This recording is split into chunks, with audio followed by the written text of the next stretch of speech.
Hello and welcome to Catching Up with Carter here on Saddleback College Radio, 88.5 HD2. And we were just listening to Backdoor by Playboi Carti and Kendrick Lamar on their new album, I Am Music. All the music today is curated by Giovanni Daniels. Sadly, he is not here in the studio. He actually posted on Instagram, he's like, I'm there in spirit. So he is here in spirit with all the music here. But we do have Ray Gosla here in the studio again, the director of SBCN, huge football fan, a Florida State fan. And Ray, thank you so much for being here. And how has been your spring break and the start of your week?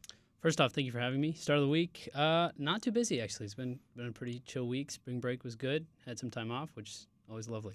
That's always great. And we know Catching Up with Carter did have an episode during spring break. We had a Tuesday episode, had some fun there. Make sure to check that out on YouTube. All of the shows, they are posted up on the YouTube channel. Carter Kirchhevel, look that up over there. We're going to take a 1-minute break, and today we're going to be talking about the sports news all around the world, all around. And then at the end of the show, we're going to have a fun section where we're going to put each other on the hot seat. Some sports takes just like we did last week. We'll take a minute break, and we'll be back here in the studio with some breaking news in the NFL, starting with Russell Wilson. He signed with the Giants. We'll be here in just a minute.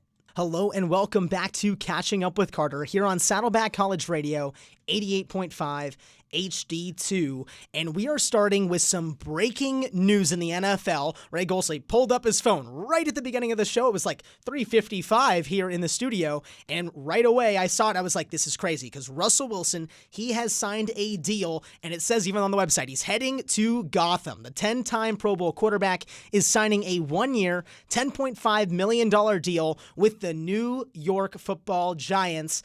And it is a crazy trade here, or a crazy signing here. 1-year deal for Russell Wilson. He was great with the Steelers, and I really don't understand it, because we'll talk about it in a minute. They signed Jameis Winston just a second ago as well. So, Ray, Russell Wilson to the Giants, what's our feeling about this? It was crazy to see, right out of the NFL app, shout out.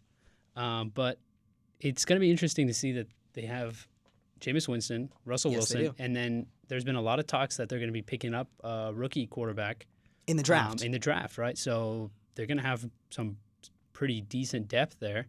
We're going to see how that looks, but should be interesting. It's very interesting. Russell Wilson is a weird pick for me. I was hoping, to be honest, that Jameis Winston and either like a Cam Ward, Shedeur Sanders for the Giants, because just bringing in a veteran like this, I feel like him sticking in Pittsburgh would have been the best option. Like, sticking with the Steelers would have been the best. For me, they just traded for DK Metcalf. They've got that talent. We'll talk in a minute about Aaron Rodgers as well, because there's been rumors about him. But Russell Wilson to the Giants, to be honest, for me, I was looking at the Seahawks as the team that should have picked him up before they paid $100 million for Sam Darnold. Your boy Sam Darnold. My boy Sam Darnold.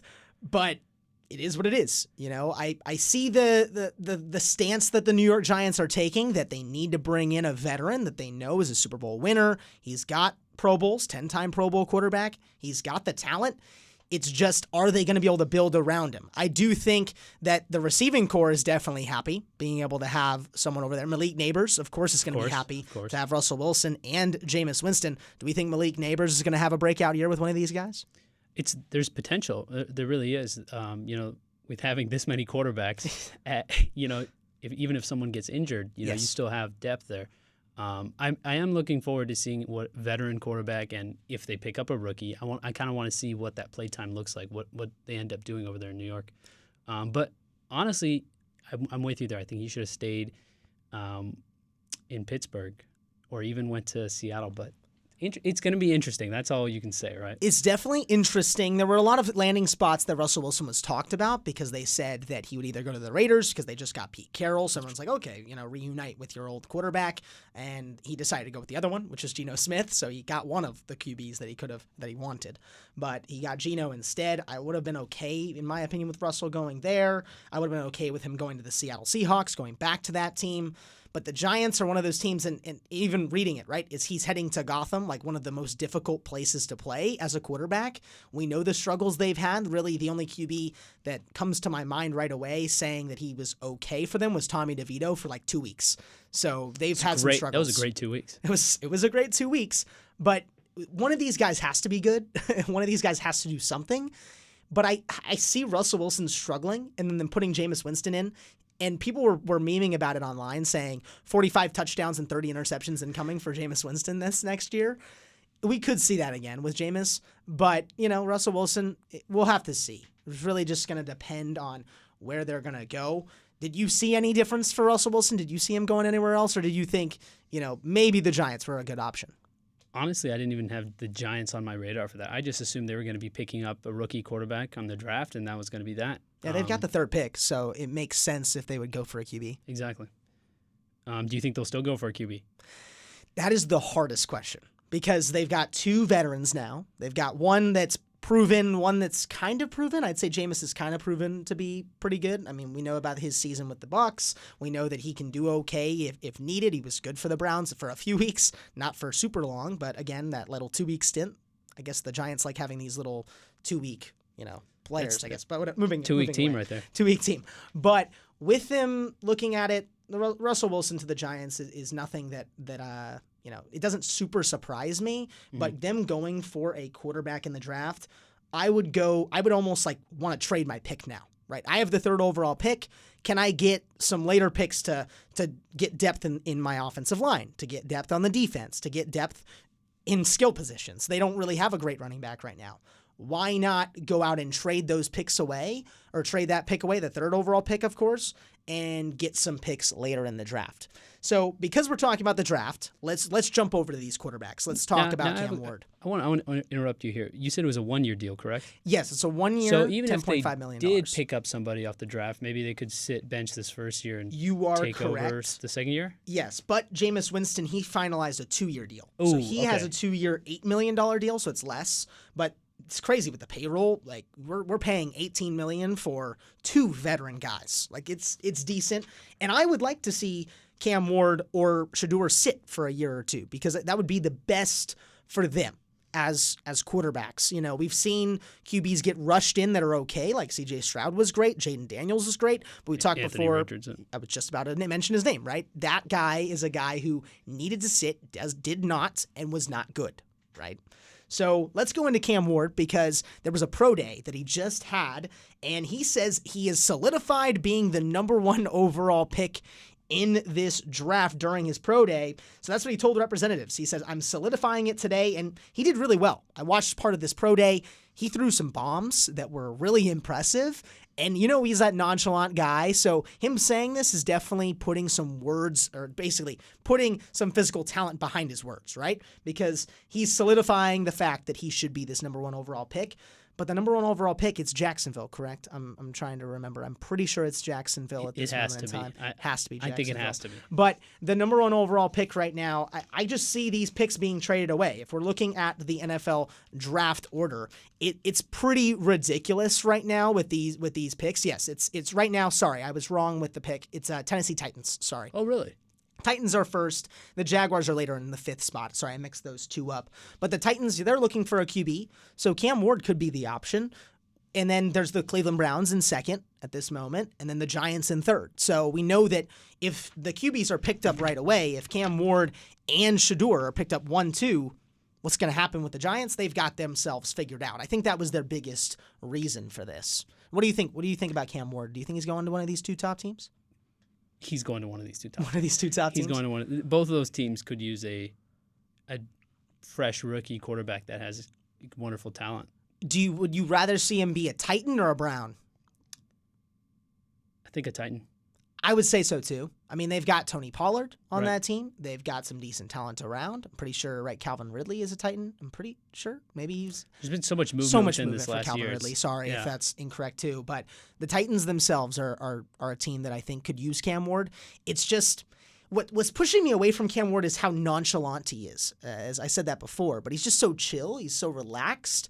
And I feel like both the QBs in this draft that are the 2 top ones, Shedeur and Cam, are so relaxed in how they take this, and they're very highly competitive, which is good to see.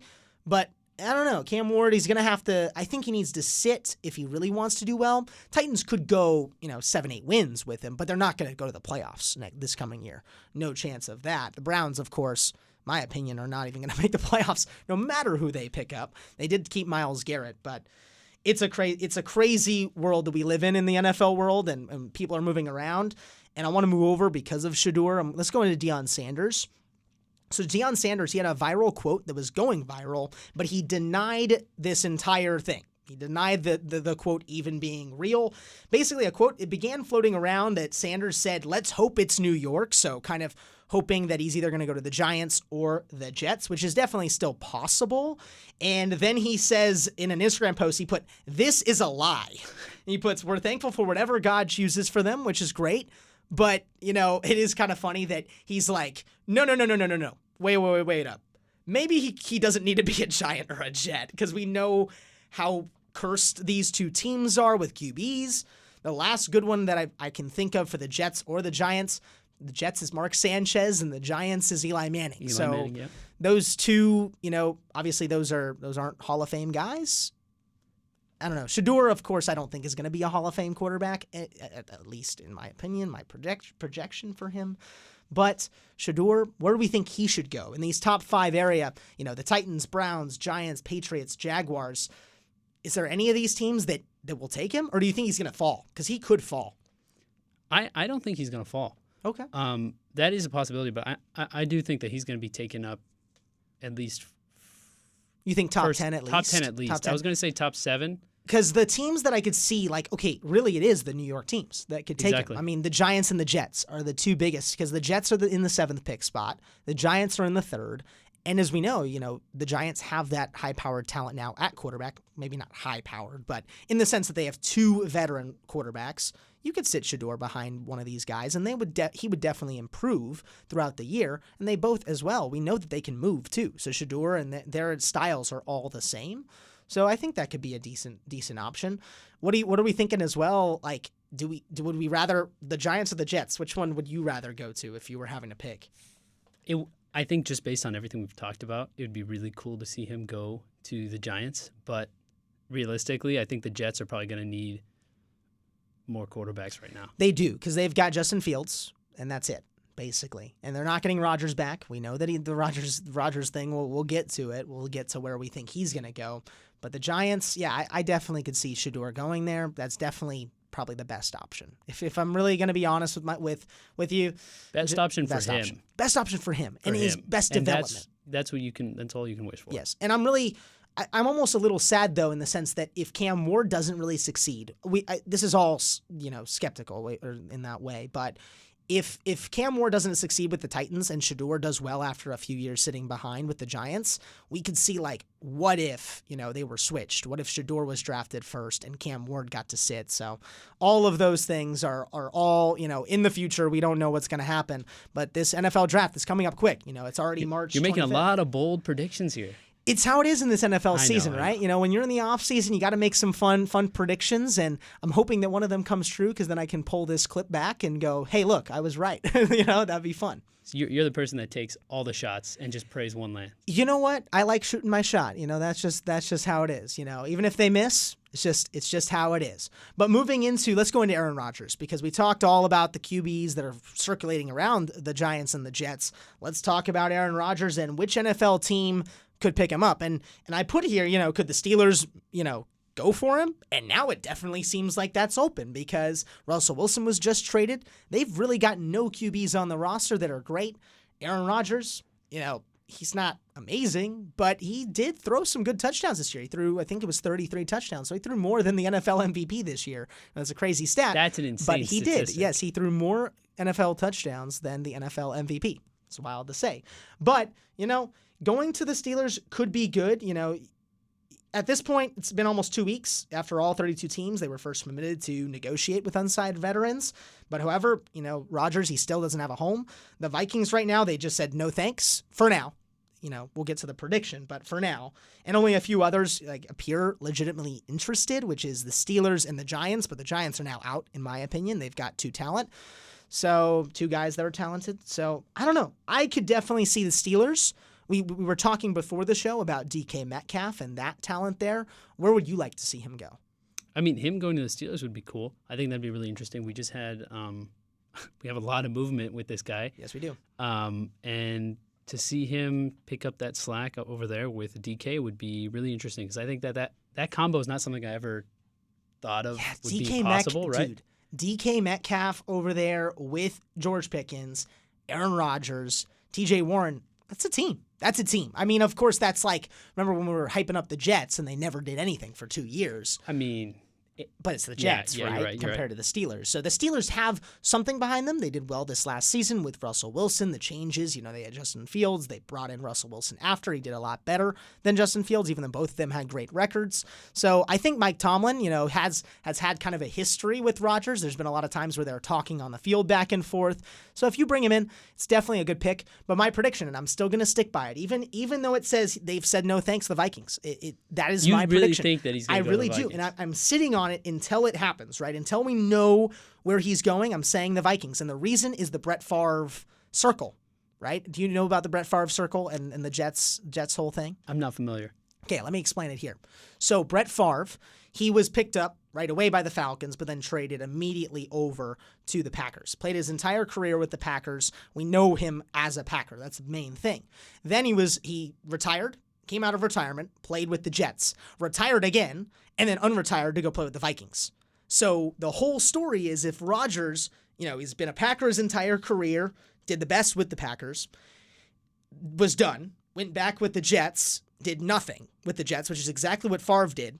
And then Favre goes to the Vikings, Rodgers goes to the Vikings, and in that season, Favre brought the Vikings to an NFC championship with Adrian Peterson and the talent around it. So I don't know. I'm looking at the team. The Vikings, they've got Justin Jefferson, TJ Hawkinson, Aaron Jones is back. That could be, that's a big reconnection. Aaron Jones and Aaron Rodgers bringing them together again. Jordan Addison, the defense was great. They kept Brian Flores. It just feels so perfect for a veteran to come in and play. I see what you mean. That's something I didn't really think about. But what other options do they have for a quarterback in JJ McCarthy? That's the biggest reason that they aren't looking right now, because JJ was picked as a top 10 pick. Got it. Because they want to see what their top 10 pick can do. The reason I'm skeptical is because I really liked JJ last year. I thought he was really good, but he played in the preseason, got hurt, and didn't play the entire year. So he did not get to develop at all. So he was just sitting around, obviously not sitting around, but, sitting, getting his rehab done, right? So he didn't get to develop on the field. And that's the biggest reason, because if Sam Darnold ever went down, there was really no one to back him up. And JJ, he was good, but he just had to sit on the sidelines this year. So that's one of the big reasons I'm scared about the JJ McCarthy era with the Vikings. It stresses me out. It does stress me out. But I understand where the Vikings are coming from, that they spent a top 10 pick. You can't waste it, right? You can't waste that pick. So I don't know. What do you think the Vikings should do? You know what? Now that you say it, I think you're right. They could use a veteran quarterback.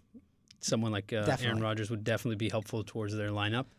And I'll be honest, if it's not Pittsburgh and it's not Minnesota, it's retirement. That's what I'd say. Right? I'm with you there. If it's not either of those two, he's gone. He's done. And it'd be sad to see him go out. I feel like he definitely has a year or two left. He's definitely old. He's definitely struggling a little bit. But if he finds the right system, he can play for 1 or 2 more years. That's just what I think. I mean, he can definitely play 1 or 2 more, but the Steelers are the best option. I think that's the number one. But my prediction, I'm still going to stick by it. I'm going to say Vikings. What's your prediction? Are you going to say Steelers? I'm going to say Steelers, but okay. I like your prediction. I think that I just think it's the most fun. I think it's the most fun prediction. I agree with right? you. It is a fun prediction. It is fun. And I've talked to my dad about it. My dad is a huge Vikings fan, and he's like, no, we do not want Rodgers. That's what everyone's talking about. Even Paul Allen on the radio, he's over at K-Fan Radio, talks all about it. He's like, no way are we getting Rodgers. We're going to stick with JJ. So we'll see what happens. But I'm going to say Vikings. You'll say Steelers. And that is all of our quarterback and NFL news. We're going to take a 1-minute break. We're going to come back with some basketball news and then some world news. We're going to be talking about Formula One and some different boxing news as well. Here on Catching Up with Carter, my name is Carter Kirchhevel. Ray Gosla is here in the studio with me. We'll be back after 1 minute to start up our basketball segment. Hello and welcome back to Catching Up with Carter here on Saddleback College Radio, 88.5 HD2. And we just finished our entire NFL segment. Me and Ray Gosla were talking all about the different quarterback moves, basically all about quarterbacks, because there was crazy news. Russell Wilson, he was signed to the New York Giants. We talked about Aaron Rodgers and all the different rookie quarterbacks, where they're going to go. We did all of our predictions. If you missed that first segment, make sure to check out on YouTube. Carter Kirchhevel is the YouTube tag. Make sure to check it out. We post all of the shows just a few hours after the show airs. But now we're going to be going into the basketball segment. We're going to be talking about all different basketball because it is March. We're going to talk about some March Madness, some NBA stuff, and as well, we'll go into a student manager getting NIL deals at this moment. So some crazy news. But we're going to start off with the NBA. We'll start off with that. We're going to start off with Jimmy Butler, and he is a Golden State Warrior now, and he says that he feels wanted and appreciated by the organization, per comments made to Jack Fisher for the Steen Line newsletter. I am wanted here. I'm appreciated here. I'm grateful that saw what I could bring to this organization and this team, Butler said. That was Mike Dunleavy Jr. That was what he was saying. He's saying that the president of the basketball organization was saying just such good things about him. And it just seems so nice. You know, Jimmy Butler, he just did not feel that same thing with Miami. So, you know, Jimmy Butler been doing all right for the Warriors. Do we have any thoughts, Ray, about this? It's always nice to see when like a player switches and is happy. It's happy. That's something that maybe not was mutual on the Luka trade. Yes. But this is something that's like, even if you're not a Warriors fan, like myself, you know, you can appreciate something like this. I had to talk a little bit about my team. You know, I'm a Warriors fan here in the booth, and we got a Spurs fan on the other side. I think we're all well aware. Yes, sorry. I talk a little bit too much about it, right. probably. But the Golden State Warriors are my team. I'm pretty happy with how Jimmy Butler's been doing. We've been doing well as a team. The Warriors have been really pushing for a playoff spot. At this moment in time in the NBA standings, it looks like the Warriors and the Lakers will be facing off in the playoffs, which will be, we're saying, the last final run between Curry and LeBron. LeBron definitely has the better team right now. You know, Luka, we talked about that multiple times on this show with Gio normally in the studio talking all about it. He's not here at this moment. Of course, he curated the music. Make sure to check him out. Very good Gio on Instagram. Had to shout him out right there. But going back, it's awesome to see that a player that moved teams, moved from Miami, went to Golden State, went to our Golden State here in California, and has been doing just pretty well on the team itself, and as well just feels welcomed, which is one of the best things to see. Of course, we're hoping that Luka Doncic feels welcomed. He's kind of talked about it that he does. He does. It's good, but of course he didn't really want to leave. You know, he loves Dallas, so. Bittersweet moment, but. Bittersweet. I mean, you can't complain. You can't complain. I'm guessing you're a little bit happy about that. You know, the Dallas team, in my opinion, now the best Texas team is probably the Spurs at this moment. We'll make the take. Are they better than the Rockets and as well over on the other side? I'm not going to make that take right now. You're not? Why not? I'm not going to make that take. I don't want to jinx it. I know Victor's hurt, but still, I feel I'm like... not going to jinx it right now. Okay. I'm very superstitious. You know what? We'll move away from the Spurs. We'll move away from that. I'm just happy that Jimmy Butler, he feels wanted. Wonderful. It's wonderful. Now let's move over to the Celtics, because the Celtics... Crazy news. I heard it. I was actually on my way to a swim meet. We were just listening to the radio, and I heard it was the Celtics. They have sold the team. And I was like, what's going on? And they sold for $6.1 billion. I'm just going to let that sink in real quick. $6.1 billion. This would be the highest fee ever paid for an American sports franchise, surpassing the $6.05 billion price tag for the NFL's Washington Commanders in 2023. Just, it's pretty ridiculous that we've gotten to this point where sports teams are pretty much one of the most valuable things that you can buy. $6 billion. It's a great investment. It is a great investment. I mean, it lasts forever, it feels like at this moment. Do you think this is kind of, I mean, it's probably not an overpay, but are we going to see at this point, are we going to get to like $10 billion for some of these teams? If the Celtics are worth $6 billion, I can only imagine what some of the other teams are. I can only imagine. I mean, the Celtics are probably the most historic franchise in the NBA. I would agree with that. But if we're going like NFL, I'm thinking about the Cowboys right now. How much do we think the Cowboys, like $8-9 billion at this moment? At that point, like money is not, like it's just a number at that point. It's just a number. It's like you can't even fathom that. You can't. It's ridiculous. Putting a value on something that big is just, it's just putting a number on it. It's not It's not equitable to a degree. You know It what I is mean? not equitable. It's ridiculous to think about that some of those teams can be that, expensive. But of course, NFL, Jerry Jones, he's never going to sell the team until he dies. Just going to say he will not. But it is ridiculous. It's crazy to think that we have $6 billion going towards a team. It's a good investment though. It's definitely a good investment. It'll be there forever. It's pretty much never going to die. But it's pretty crazy to think about. Now I want to talk about the WNBA. We're going to switch away from the NBA. We talked about a little bit about it, but not too much NBA news. Once the NBA playoffs is here, we'll definitely be talking about it here in the studio. But I want to move over to the WNBA and talk about Caitlin Clark. We talked last week, me and it was Adrian Alzamora here in the studio, where we're talking about how impactful Caitlin Clark, Angel Reese, these players have been to the WNBA and how they have been able to build the league. But Caitlin Clark in general, I wrote down, has changed the way the WNBA is going to be televised because at this moment, for the 2025 season, it seems the league is interested in pressing its advantage. On Thursday, the WNBA announced the national TV schedule for the upcoming year, and Clark's Fever are prominently featured. I believe it's 24 games that will be nationally televised for the Indiana Fever.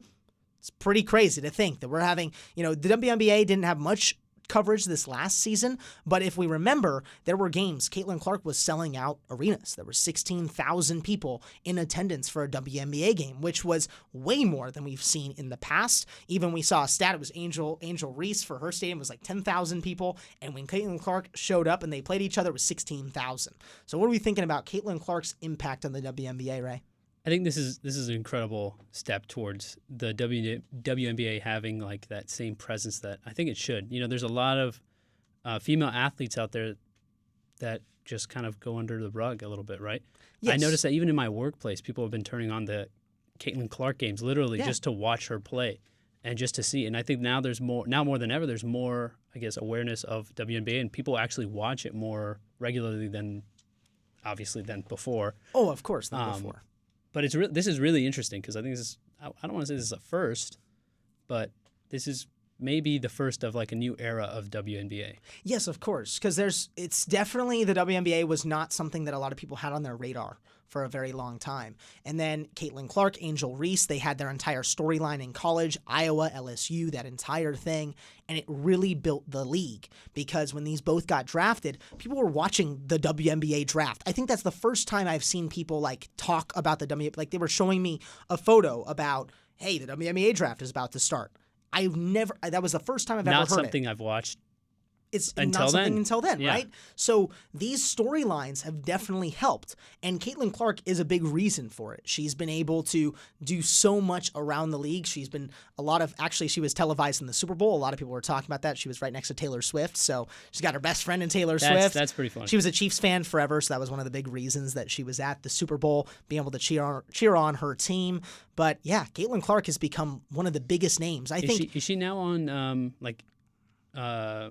advertisements and commercials? A ton of advertisements, right? And it's one of the biggest reasons Insurance companies, yep. Yes. I'm pretty sure State Farm is one of those. I think so. One of those it would ones. make sense. Yes. And State Farm is one of the biggest reasons as well. Like even my grandfather, who I don't think has ever watched the WNBA before even like thinking about it, he was really never a basketball fan. I was talking to him on the phone and he knew who Caitlin Clark was. Like that, to me, was one of the craziest things, right? Because people just did not talk about it until Caitlin showed up. Angel Reese as well was a name that he knew.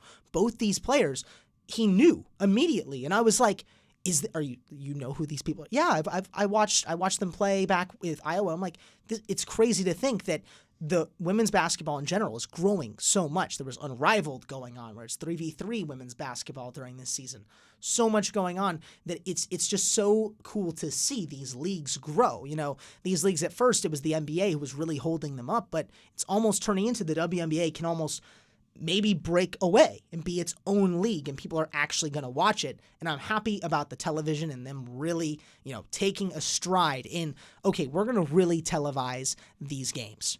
Well, I mean, now there's money in it. There's quite a bit more. And so there is. I'm glad that they're taking the initiative to further that and build up a little bit more of a community there. Yes, definitely the community there is growing. It's definitely something I'll be checking into. I really like watching Caitlin Clark play in Indiana Fever.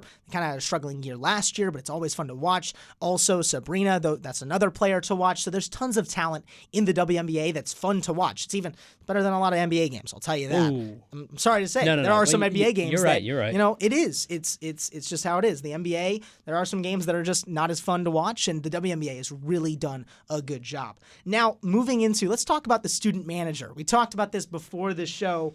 It was Amir Khan, and he has NIL deals. This is crazy to me. I'm thinking to myself, can I get an NIL deal now? Like, I'm a radio host. Give me a NIL deal, right?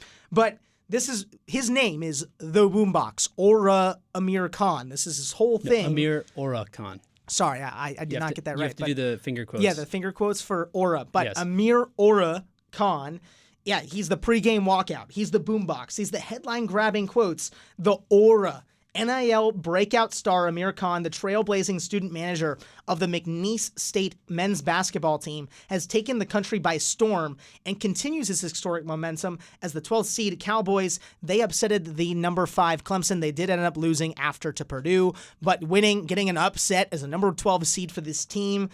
We watched a video actually before this as well. Just, you could feel the aura. I'm going to be honest. You could feel the aura from the video of talking about Amir Khan. And he had signed an NIL deal with Tick Pick Buffalo Wild Wings. There was an entire, like, his speakers were customized with Buffalo Wild Wings, like, graphics on it. What is going on, This Ray? is insane. This is probably one of my favorite moments of college. I'm going to say college athletes. You know, he's going to get branched into that. This is actually insane, and it's something that I want to see happen again and again. I want to see a college mascot get an NIL deal. I'm down. I want to see more student managers, because this is really just something like this hasn't happened before, right? No, this is the NIL deal is brand very new, brand right? new, right?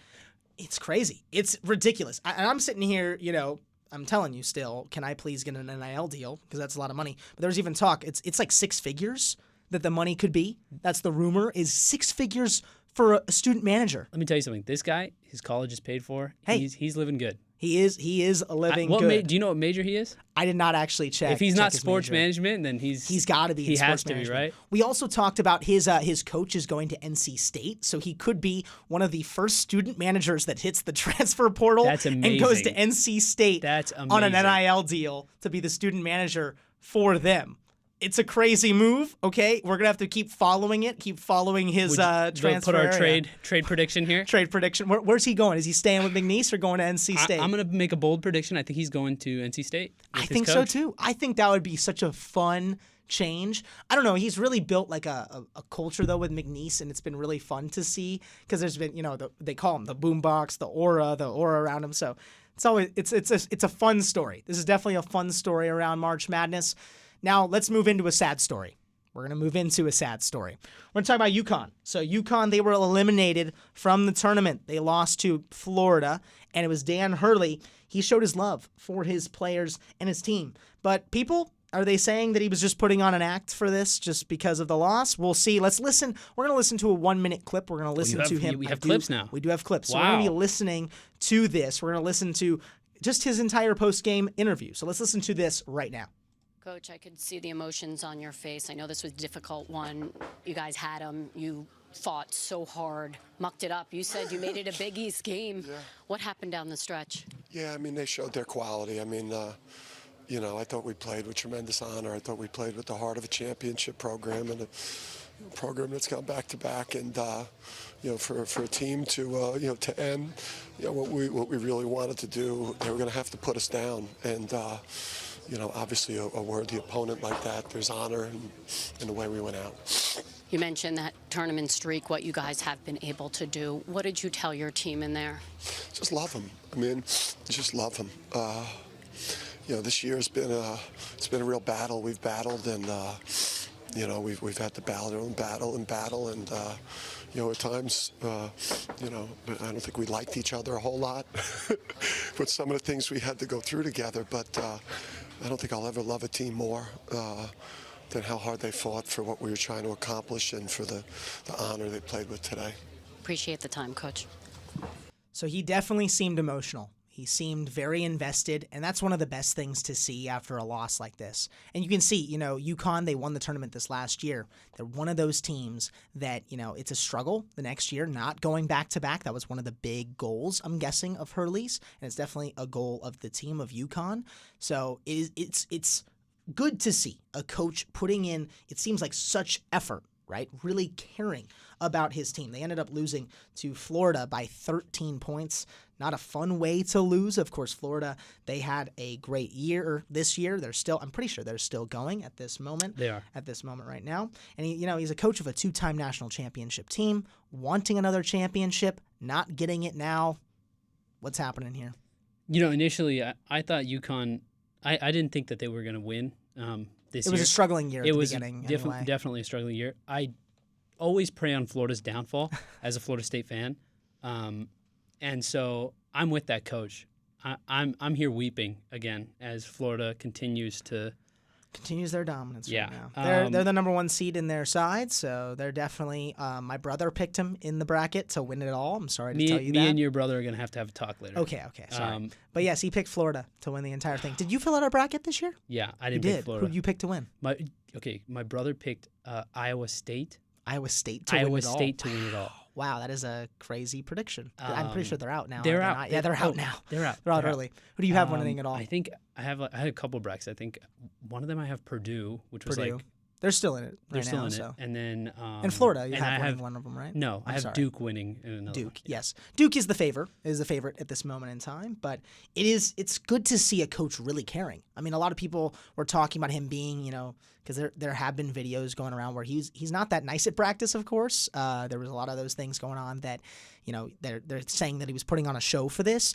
But listening to it, I can see the care. I saw it in the video. I'm a big fan of honor. Really, cared about it. And he said that his team showed honor in the way that they played. And he knew, it was going to be a tough year. It was 8th seed in March Madness. And, going out now early, it's tough. It is a very tough way to go out. There's been a lot of, I've been watching March Madness since, everyone has, but yes, post-game, it's like you just see the players just weeping. Because it is their Super Bowl, right? It really is. It is their time to shine. Such a huge time for it to be a college athlete. It is a big time to be a college athlete, and it's definitely been a fun time watching March Madness. There are games, I'm pretty sure, starting Thursday, correct? Have you ever watched, completely off topic. Go ahead. Have you ever watched March Madness in like Vegas, for example, where they have like like the 20 screens around? I have been in Vegas during March, and I've seen it. It's the best thing ever because it's like you'll be watching one game, you'll hear cheering for like this other game. You go back to this game, there's like more cheering. It's just insane. You want to take a trip to Vegas? We'll have to take a trip to Vegas.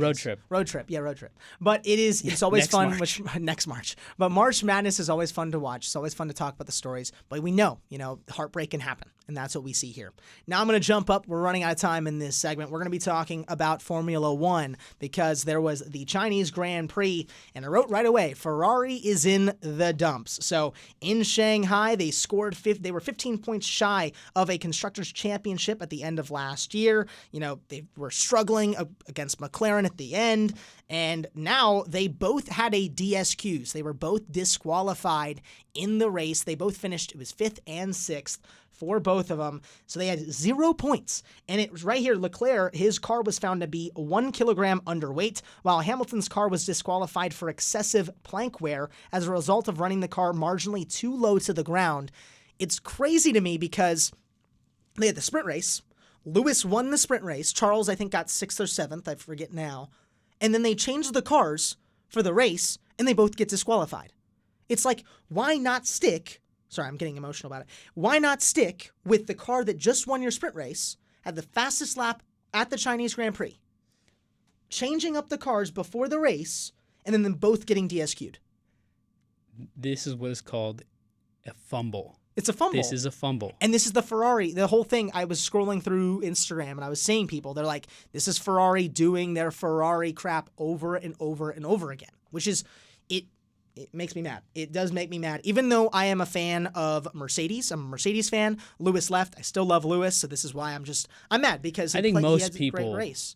Want to see Lewis do yes, well. Yes, and Lewis is such a fun driver to really watch and see him drive. Did so good in the sprint race, and then just his car was changed, and it just makes me mad to think about it. But looking at the other teams, McLaren, they got a 1-2. It was Lando Norris in second, and it was Oscar Piastri, his teammate who usually is in second, was in first this time. That was cool. That was really so cool. Oscar got first. But one of the most underrated drivers is George Russell for Mercedes this year. He got third in this race, did great in it as well. Kimi Antonelli, who's a rookie, amazing races. He got driver of the day, which he was kind of confused because his first race, he started in 16th and got, I think it was 5th or 6th. I forget the exact race, ending. But he ended up going up like 10 places in the race before, didn't get driver of the day, which was ridiculous. And then the second race, he just stuck at P8, like he was always in 8th place. And then he got driver of the day. He's like, it should have gone to this guy instead. He literally was like telling him, like, hey, should have been him instead. But still, no matter what, Kimi has been fun to watch as well.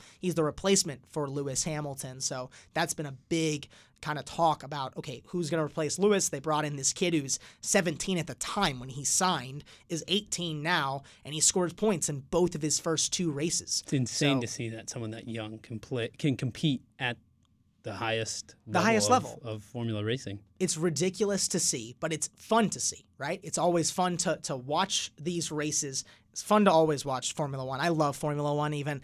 I mean, I just started watching just 2 years ago. Drive to Survive on Netflix is one of the biggest reasons of why I'm watching Formula One. It's always fun to see. Well, that is the end of our basketball/Formula One kind of segment. We're going to be back after a 1-minute break for a last fun final section where we're going to put each other on the hot seat for some fun sports takes, so do not go anywhere. Here on Catching Up with Carter, my name's Carter Kirchhevel, here with Ray Gosla here on Saddleback College Radio, 88.5 HD2. Hello and welcome back to Catching Up with Carter here on Saddleback College Radio, 88.5 HD2. My name's Carter Kirchhevel. I'm here in the studio with Ray Gosla, and we're going to have one fun final section here on Saddleback College Radio, 88.5 HD2. During our spring break, it was Adrian Alzamora in the studio. We had a lot of fun in the studio. We were talking all about the GOAT debate and different things. I said, we got to add this into our normal week schedule. So we're going to have a fun final section here. We're going to call it The Hot Seat. So we're going to put Ray, I'm going to put you on the hot seat here, and we're going to start off with the first question. You can bring back one retired player in their prime, and who is that going to be? And they're playing on their team right now. So in the NFL, let's start with that. Jerry Rice. Jerry Rice. Hey, Niners fan over here, you're making me happy. I'd love to have Jerry Rice back. I just think that the Niners have had... Listen, I'm not a Niners fan, okay? But being on your show, you've coerced me into that direction of evil. If evil? It's not evil. It's not evil. Okay. No, we are evil. We're evil fans. Go ahead. Keep going. But I want to see them just dominate. I think they have such wonderful talent, and to put someone like Jerry Rice on the team would be like insane to watch, right? Yes. Okay, NBA. I mean, CMC, him. Yeah, CMC and Jerry Rice. And Jerry Rice on the same team. And Ricky Pearsall now. And if we keep Brock Purdy crazy. Well, we'll see about Brock Purdy. We'll see about him. But NBA. Who's your NBA player? You said it at the beginning of the show. I'm going to say that for the second question. Okay. I'm going to say one of my favorite players, Tim Duncan. Tim Duncan. I love that guy. Hey, you need a center now. Exactly. That was my thought process there. Okay, we're going to go to that second question. You're starting a franchise tomorrow. Who's your first pick? Right now, who's your first pick? You have to start a team. NFL, let's start with that one first. Who's your first pick? This one is tough. This one's tough because I feel like a lot of people are going to say Tom Brady. And unfortunately, I'm going to have to agree with them. Okay. Unfortunately, I'm going to have to agree with them. Tom Brady. I mean, that's not a bad pick either. Okay, NBA. NBA, I'm picking Manu Ginobili. That's the pick. Hey, another Spurs player, but I just think he's that guy. It's a good pick for me. I'm choosing Curry for the NBA, and if I was going NFL, to be honest, I don't really know with the NFL right now. It's a tough one. It is a tough one, but I said Tom Brady's. It's a lame answer, but it's a good answer. It's a good answer. I would probably even go more lame and say Mahomes right now. He's not retired though. But he's not retired. Does it say retired? Am I even? No, starting a franchise. Who's your first pick? Okay, no, it's not retired. My bad. Moving back. Okay, one last final question before we end here. Would you rather work in the production of a championship game or play in one? We know we both have worked in production before. Would you rather work in the production or would you rather play in it? Working the production is more honorable. Playing in it, you're immortalized forever. In that game, right? So you have to play in it. Yes, for myself, I'd want to be in the production because it would be really cool to be in the production. Being the play-by-play person for that production, that's up your. That's where huge I'm for at. you. Yeah. But that would be so fun because you're still solidified in like the call, right? You're right. You know what? Clips. That's how. For you, for me. Huge, But yeah. hey, you could play in it. Me, I'd be invisible behind the scenes. Hey, it still would be a lot of fun. It would be. And that is the end of Catching Up with Carter today. We've got 2 more songs with Giovanni Daniels, who's not here in the studio. He is here in spirit, and he has some curated songs. He's got Fashion Killer by A$AP Rocky, and then Hummingbird from the amazing movie Across the Spider-Verse. This has been Catching Up with Carter, here with Ray Gosla and myself, Carter Kirchhevel. Thank you so much for checking in, and I hope to see you next Tuesday. From 4 to 5 p.m., we talk about all the sports news and, of course, have some fun here in the studio. I hope to see you next time here on Saddleback College Radio, 88.5 HD2. And now, folks, it's time to say goodnight. We sincerely appreciate your patronage and hope we've succeeded in bringing you an enjoyable evening of entertainment. Please drive home carefully and come back again soon. Good night.